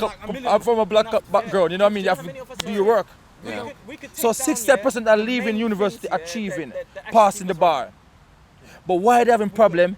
Why mostly I'm comparing now. But out of the 30% white counterpart, they get the job more than them. So when you say bar, you mean a lawyer passing the bar? I mean like they passed it. I mean when I say passing, they mean that they achieved the course of what they were studying in university. Okay, so you're not specifically talking about lawyers. No, not specifically. They're speaking, yeah. And the job you're thinking about is being teachers or senior teachers. I'm not saying they say in the public sector. So all public sector. I was watching on the news. I was watching this on the news. Okay. It's BAME, Black and Asian Minority Ethnicity Group. It's a government-funded charity called BAME. Done the research, done the survey. Okay. Yeah. They said in the public sector, but they're least likely to be higher for a job than the white counterpart. If that's not racism, I don't know what that is. Yeah. Man, I have to run it now. Okay. Yeah. Cool. Yeah, so he's the first man when the reason he says, you know what? Well, what are you saying about the 17th century, the forefather as well? No, this guy said it as well. Yes. He said it too. He said exactly the same thing. Like we. But you know what I say about the 17th century? I'm not bashing them. It is the norm. But today, the norm is different. Yeah. But my problem is when people come and they want to fight back 1,000 years before the 17th century, before their forefathers were mingling with 10-year-old. They want to go back 7th century and say, well, okay, there's one year done. Okay, but there are Salafi Muslims who do want to actually go back to the 7th century, though. No. They might not say that. They might say the concept and the principle of saying, the concept and the principle, they might say, okay, then it's not one sharp thing like that. Is the age and the puberty and the development is different between people and different from places. That's what they might be saying. And I still agree to that today, that some places different because in Jamaica where I'm from, I'm an empirical witness of both. I live here and I live there. Women there mature quicker. I'm still not saying me personally would go. I'm not saying because I'm saying this. I'm just saying what I witnessed. Girls there, they start pushing up breasts and all this thing before women here. So we cannot agwash and say, well, okay, this is it because you weren't looking at it from a small lens, only from the UK that you know it and what you've seen around you. When you travel the world, then you think different now, innit? Well, yeah, sure, but I still think 9 or 10-year-olds. It's like I've quoted the doctors who say that people this age, there'll be serious health risks if they get pregnant at ages 9, 10 or 11. That means the 17th century, this country, the permanent of a paedophile law. Then. Well, they had a law that was harmful to children. They had a law that was harmful to children. Yeah. There isn't. Yeah, there is no loophole. There's no loophole. Again. They say they go by behavior and appearance. So decide if there's a child. Yeah. So they know what they're going by. I mean, like, to say that all those Jews, all those thousands of Jews and these things, all of them is crazy, and you got that. Well, they were wrong. They weren't crazy, but they were wrong. They were incorrect. They had a law that caused harm that could have been prevented easily. And all the great philosophers in Britain in that time, and the great thinkers and the scientists and all this. Yeah, if any of them who believe that a 10-year-old is perfectly fine to have sex, then they're definitely wrong. Yes. I'm saying that based on the medical. You're saying based on the norm of. You're saying based on the norm. I'm saying based on medicine, based on expert testimony from doctors who specialise in obstetrics and gynecology. That girls that age, there is serious risk to them if they get pregnant. What research? What date research? This was an article published in 2012. There you go, the norm of today research. No, but science doesn't change though. Biology doesn't change. When you say drive those who had people lie about the science. Drive those who drive you out of your wrap it up. Okay.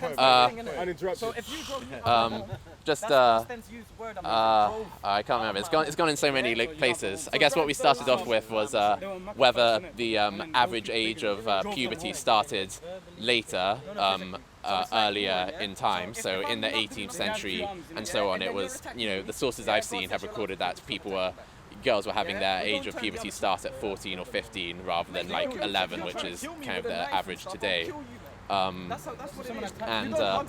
Any legal system that says that it's okay for kind of girls who are pubescent at age 9 or 10, who have their period at that age, it's okay for them to have sex. I think that's a legal system which causes easily preventable harm and is definitely a bad legal system.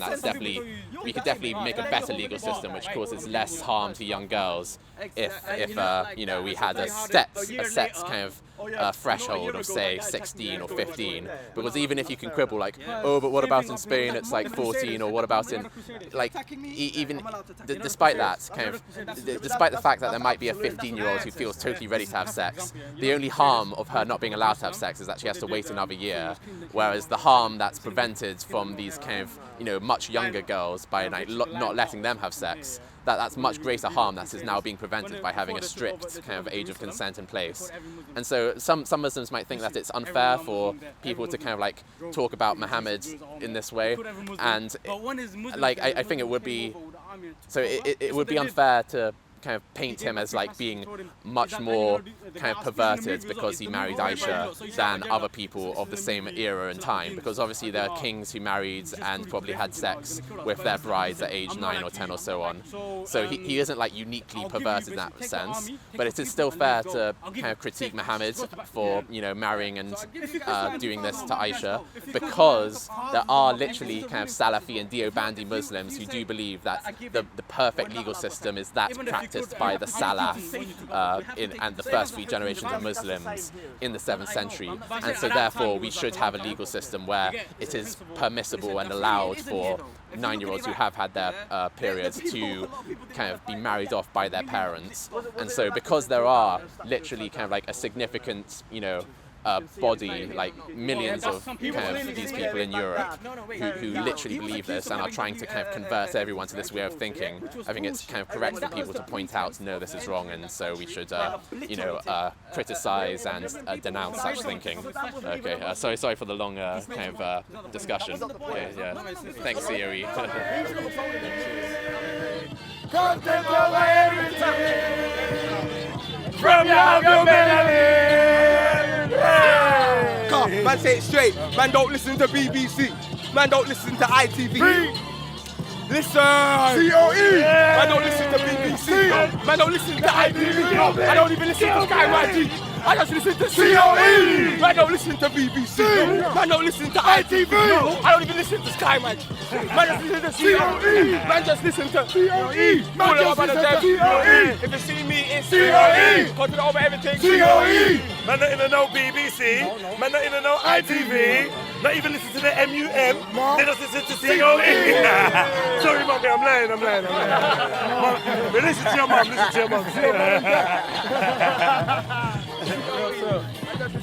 COE. Man, I like COE. COE, that's COE. COE, that's COE. COE, that's COE.